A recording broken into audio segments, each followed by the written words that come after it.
since she knows all about California, being the author of the book Fool's Gold, the radicals, con artists, and traitors who killed the California dream and now threaten us all. One of those slime balls, of course, is the frontrunner for president in 2028, Gavin Newsom. We'll ask her about that as well. So great to welcome back to the show, Real Clear Politics national political correspondent Susan Crabtree. Hello, my friend. It's been a minute. How are you? It has. I've been busy, but great. How about you? Been doing well. Your name came up when Miranda Devine was on America Reports earlier today, and she mentioned you, and then she mentioned you in her article in the New York Post. And so it's great that you're joining us today. Thank you, because I know you're in high demand. What's coming out about Thomas Crooks? I would say it's mind-blowing, but nothing is mind-blowing anymore, Susan. And you've been all over this story from day one.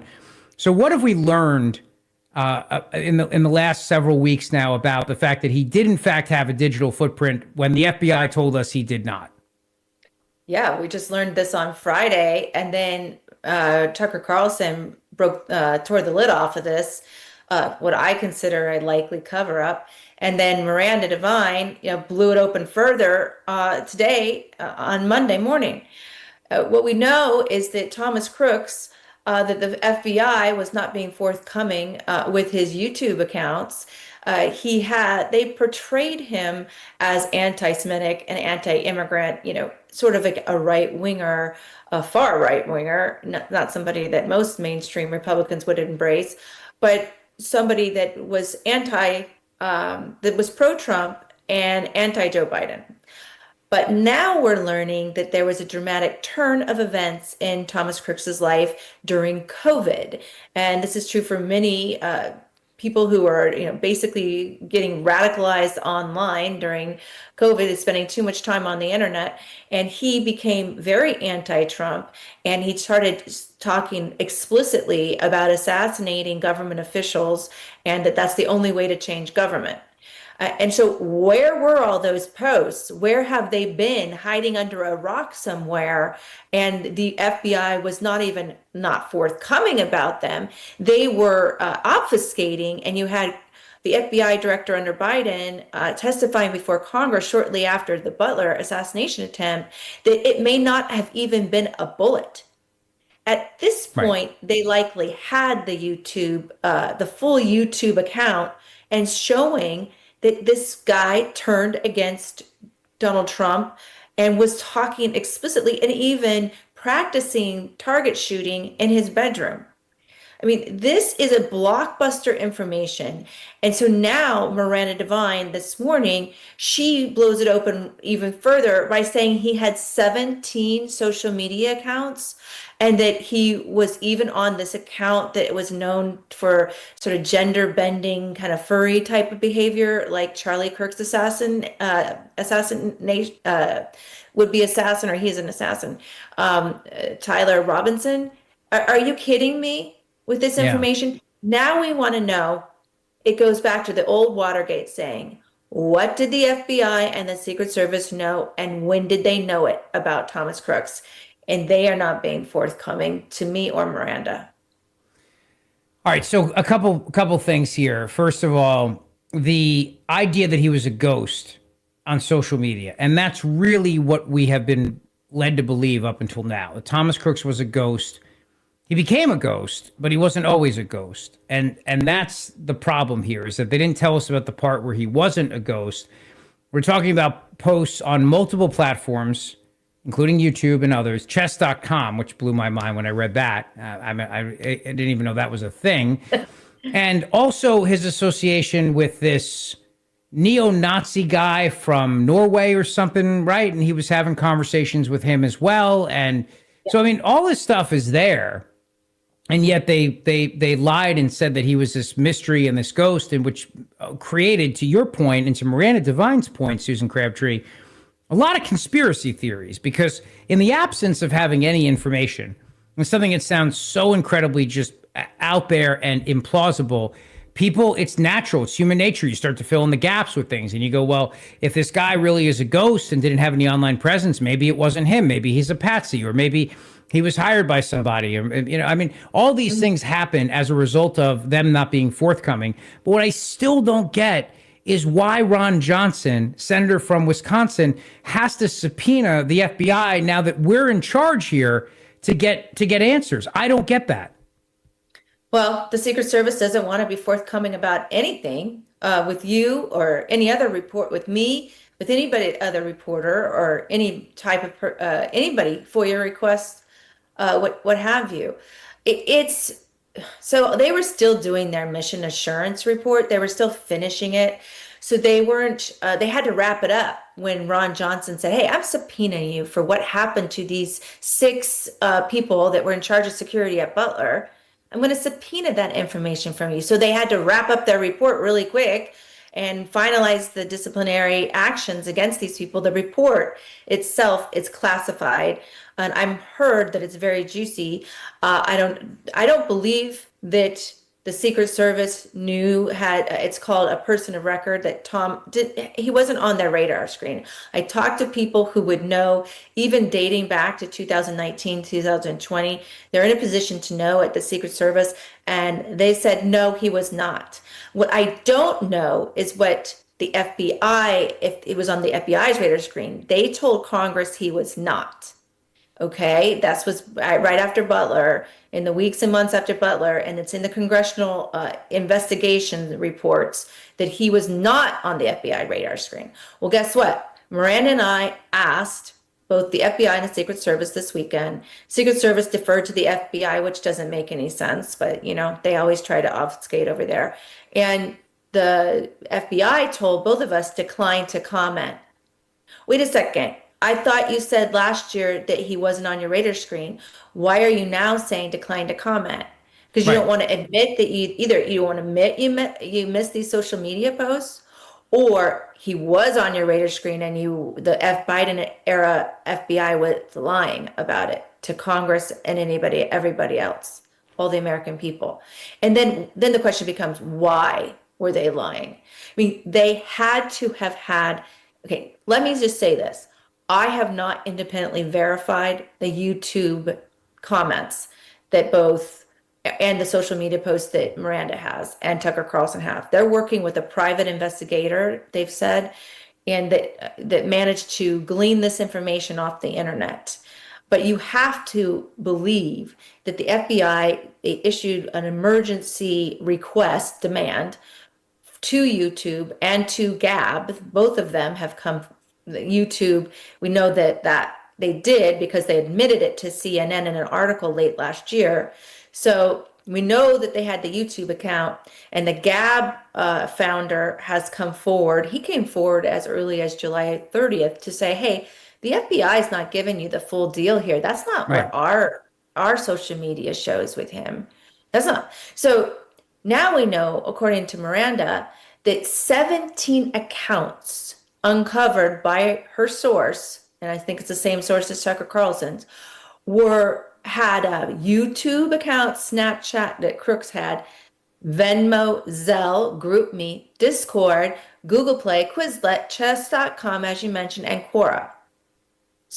And then now we know he was on this I guess called Deviant or something. It's another one I'm not aware of, but that's like a furry meetup weird thing, that Deviant.com thing. I wouldn't look that up at a work browser. Yeah.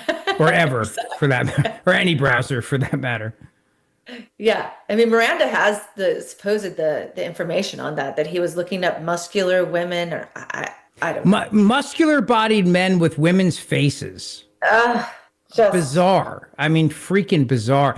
Susan Crabtree is with us right now. We're talking about Thomas Crooks, the would-be presidential assassin who was an assassin in Butler, killing Corey Compatore and injuring two others on that fateful day back in the summer of 2024. And Susan, your reporting has been spot on. Miranda Devine's reporting has always been spot on. The New York Post, Real Clear Politics, you both have the highest standards. I don't mean to, I'm not attempting to disparage Tucker in any way. I'm just simply saying that you're both journalists. You both vet your sources, you check your sources, you go through all the hoops, and you've always been accurate in your reporting. So there's no reason for me to doubt any of this. And the pattern that I see here, going to your reporting about the Secret Service, is that you've talked about low morale. You've talked about their inability to get answers on things, and then the stonewalling that occurs.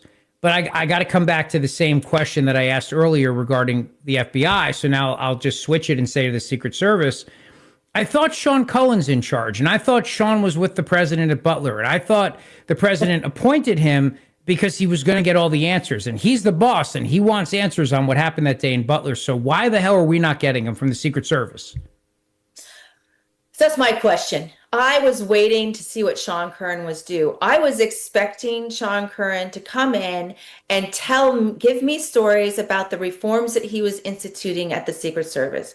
I was positioned to be the reporter that was going to get those stories. I had I had done some critical reporting about him early on because he was in charge of that detail that had the lesbian Latino partier posting on social media from her work sites. This was who he allowed to be in charge of the site security at Butler. He put her in charge. And then I was told, oh, it's rotation. And so then a rotation number came up. Well, okay. I've also talked to, so I've also talked to special agents, retired special agents who said we used to pair people with mentors if they didn't have experience to run an outdoor rally.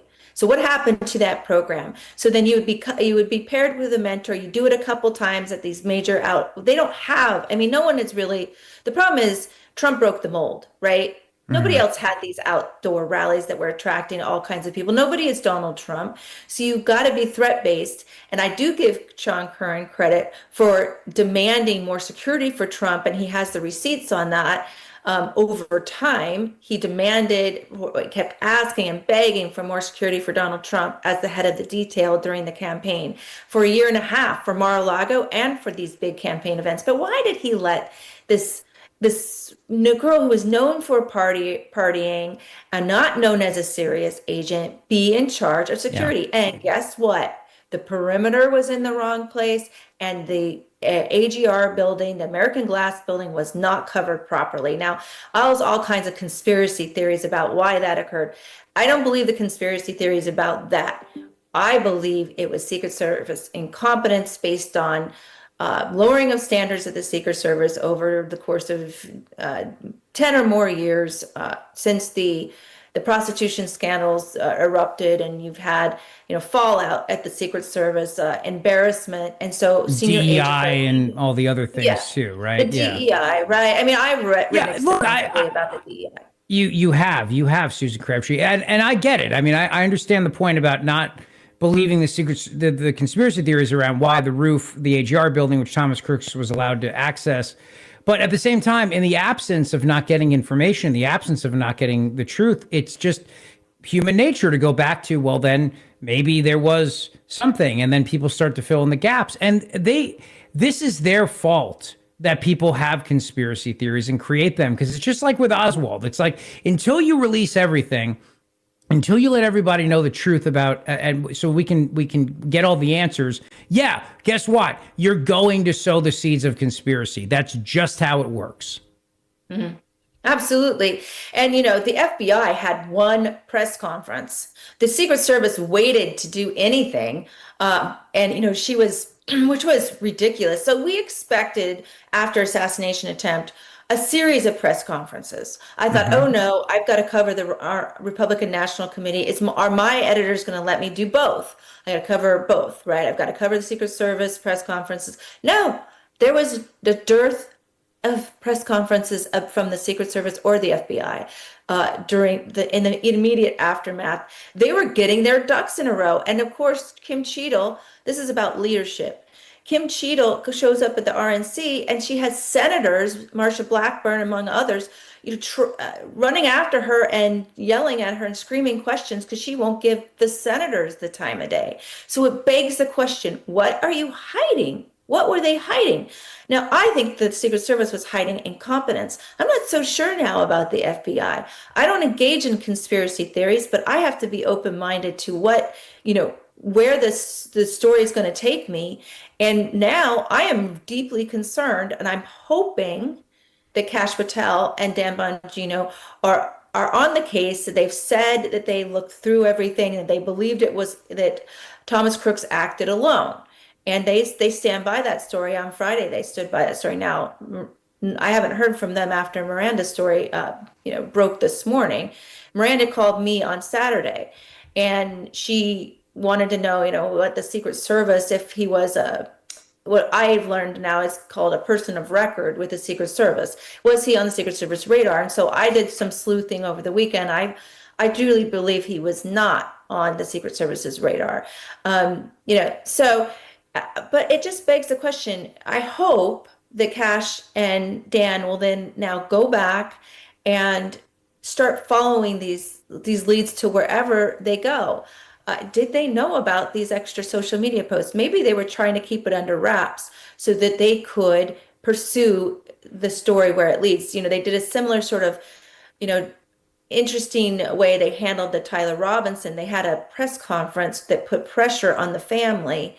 And then and his furry lover Tyler Robinson's to come up with more information, and then they did, and then they came out with the full story. So maybe that's what's going on here, or maybe the FBI under Biden hid this information from the new leadership, Dan and Cash.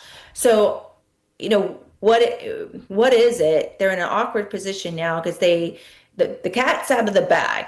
Yeah. We got all these social media posts. Somebody was hiding them. If they weren't hiding them, then the FBI is just totally incompetent. If these social media posts are verified, which I truly believe Miranda would do a good job on verifying that. No question about it. Susan Crabtree, while I have you, as the author of the book Fool's Gold and doing all your extensive research into California and how they've destroyed that state, Gavin Newsom is running for president, and he, as of right now, is probably the front runner for 2028. I mean, maybe Kamala Harris, but I doubt it. I mean, it's probably going to be him.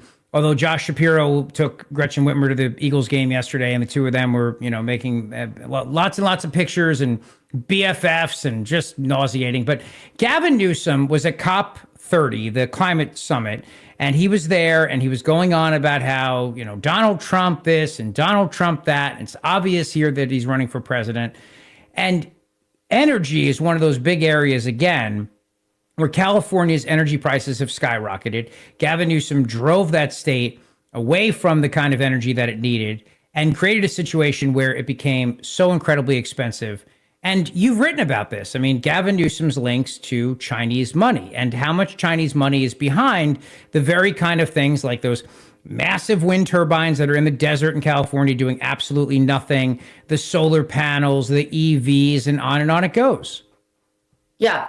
Yeah. Okay. So Gavin Newsom, it's worse than you're depicting it, because the senators, Ron Johnson and Senator Rick Scott, were in the Palisades on Thursday when Gavin Newsom was gallivanting off at a climate summit, blaming the Palisades fire on climate change.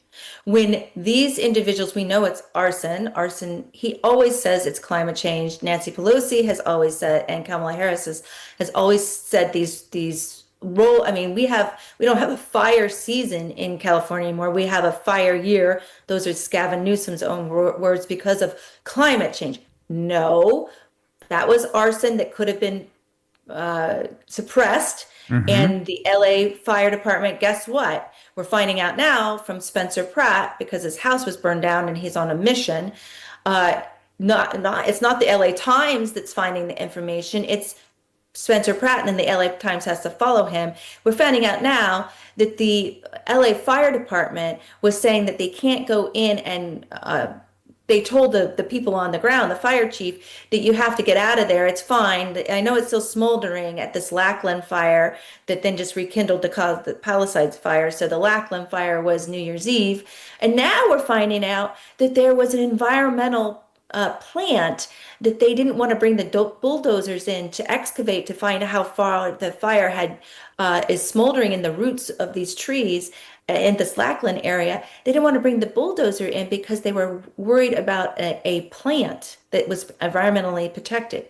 Well, guess what? As Spencer Pratt shows, there are no plants there anymore. It's completely burned out.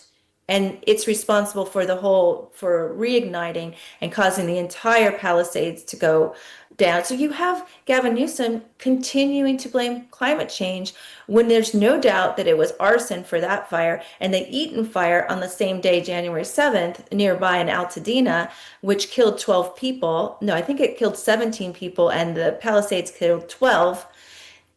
It was started by SoCal Edison, a utility that gives tons of money to both Newsom and the Democrats in power in the state legislature. So, his record with PG&E, he's in bed with PG&E.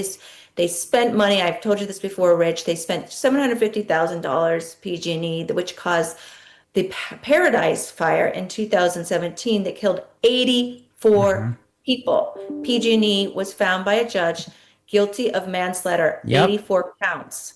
So, and guess what Gavin Newsom did for PG&E? Gave them a bailout so that they have created a fire fund, which now SoCal Edison is drawing fund to compensate victims, but not fully compensate victims, and keep SoCal Edison and PG&E operating. And they get record profits. Their CEOs are making record profits. And guess who was the person in charge of that reservoir, that LA official? Janice Quinones, making $750,000 on a government salary that can't keep the reservoir full. Guess where she worked beforehand? PG&E. It's a little revolving door of environmental nonsense and utility corruption and negligence.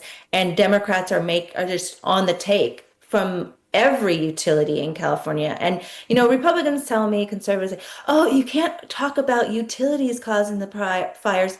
Listen, yes, we can, because it's not a partisan issue. We're not protecting companies that are corrupt. These companies are not keeping their equipment at the top shape, and they're letting their equipment deteriorate to the point where it's causing these blazes that are killing people in California. The Paradise Fire in 2017 should have been a canary in the coal mine. We should have never had the Palisades Fire if the government had reacted in the appropriate way. Paradise is a rural area, beautiful area in Northern California, and it is not wealthy. So nobody cared. The media didn't do their job, and the national media didn't step in and say, "California media, you're idiots. Move aside. We're taking over." When 84 people died in that fire. And it was caused by the utilities. Even the Wall Street Journal says PG&E is responsible for 1,500 fires in 6 years. That's like a fire and a half. It's a fire every day and a half, if you do the math. It's like Amazing. 0.68 fires a day. I mean, And are you kidding me? a judge ruled they were liable in that fire, and they had to pay billions of dollars. Yeah, I have my whole chapter about it in my book, which was written before Palisades. And there's a hook that carries these huge conductors of electricity, and the wind shakes the hook. And the hook was actually supposed to be, it creates a groove in the hook where it's hanging. And it's carrying all this tons of weight of electric item. I'm not a specialist in this, but you can read about it in my book. And there's a groove that was created from all the high winds when that is swaying. And it went on for years. It was slated internally by PGE to be replaced. They just didn't feel like doing it because that takes money, and their people have to, climb up there and replace it. And they didn't do it. And 84 people died. Great movie, by the way, on Apple with Matthew McConaughey about a bus driver who had to get kids out. It's a fantastic movie about that fire, and they definitely hold PG&E accountable in that movie. So I'd highly recommend it. Susan, I got to run, but excellent reporting as always. Great to have you back on the show. Let's do this again soon. Susan Crabtree, Real Clear Politics. Great work on this as always. Thank you, my friend. Oh, thank you for having me, and thanks for your interest in this. I really appreciate it.